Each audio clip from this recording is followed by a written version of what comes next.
सारिंगन वाली स्किल के एक्टिव होते ही मुझे पता चल गया कोई तो है जो ये वाला सेंटिनो लेकर आया है। क्योंकि गाइस तुम्हें पता होगा सारिंगन वाली बीमारी से हमें सामने वाले की बीमारी का पता चलता है, जिसके कारण हम सामने वाले को धूल और मिट्टी दोनों एक साथ शरबत में मिलाकर पिला सकते हैं। फिलहाल मैं अभी कुछ भी पिलाने के मूड में नहीं था, इसीलिए मैं रास्ते में लैंड माइन्स लगाते हुए इधर आ गया। इधर आया तो देखा एक बंदा मेरे टीममेट को हाथ लगाने की पूरी कोशिश कर रहा है। मेरे होते हुए इसने ऐसा सोचा भी कैसे, क्योंकि सोचने में ही टाइम खराब हो गया। मैंने इसे नॉक कर दिया।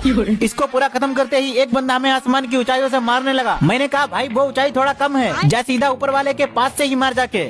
मैंने उसे मार के सीधा ऊपर वाले के पास भेज दिया। फिर उसकी जायदाद पर कब्जा करने के लिए मुझे ऊपर आना पड़ा, लेकिन यहाँ तो उसका सामान सच्चा सब गायब है। लगता है साला ऊपर वाले के पास लेके चला गया। तब तक किसी ने हमारा लोकेशन एक्सपोज कर दिया। शायद इसको पता नहीं कि टाइगर को पकड़ना मुश्किल ही नहीं, इजी से भी आसान है, क्योंकि टाइगर तुम्हें खुद पकड़ के पेल देगा। इसको पेलने के बाद जोन से बाहर जाते टाइम इसका आखिरी टीममेट जोन के अंदर तड़प रहा था। मैंने उसकी सैलरी देकर छुट्टी कर दी और कहा जाओ फिर कभी आना रैंक पुश करने। इतना हत्याकांड करने के बाद हमारे हो चुके थे 10 किल और हम जा रहे थे बुया की तलाश में सेफ जोन की तरफ। लेकिन रास्ते में एक बबुआ ने एक्सीडेंट कर दिया। फिर मैंने भी उनका सीधा ऊपर वाले के पास का चालान काट दिया।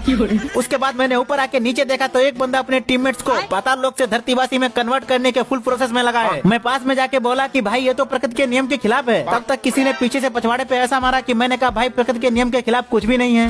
बंदे पाताल से निकलकर जमीन पर घूमने लगे और तो और वो आपस में लड़ाई भी करने लगे। एक बंदे ने दूसरे बंदे का तो सामने का सामान ही गायब कर दिया, इसीलिए वो जमीन में घुसकर खोजने लगा। मैंने दूसरे वाले को ऊपर से मार के नॉक कर दिया और पास में गया तो पहला वाला खड़ा हो गया। मैंने उसे फिर से नॉक कर दिया। फिर दोनों को खत्म करके उनका लड़ाई खत्म कर दिया। तब तक इधर 2 बंदे और लड़ने लगे। मैंने एक बंदे को पीछे से मार के नॉक कर दिया और तुरंत ही फिनिश कर दिया। उनका भी लड़ाई बंद कर दिया। उन दोनों में से एक बंदा बचा था जिसको मैंने कई सालों के पड़े हुए अचार के धरे हुए मोतीचूर के बेकार लड्डुओं को खिलाकर मारने का प्लान बनाया, लेकिन उसने लड्डू खाए ही नहीं, इसीलिए वो मरा नहीं। तब तक एक बंदा पीछे से लड्डू मांगने आ गया। मैंने कहा भाई अब लड्डू तो बचे नहीं, बची हैं तो बस ये 2-4 गोलियां, वो भी ये लो। उसने खाई वो गोलियां और बुया हो गया। हमारा नहीं किसी और का।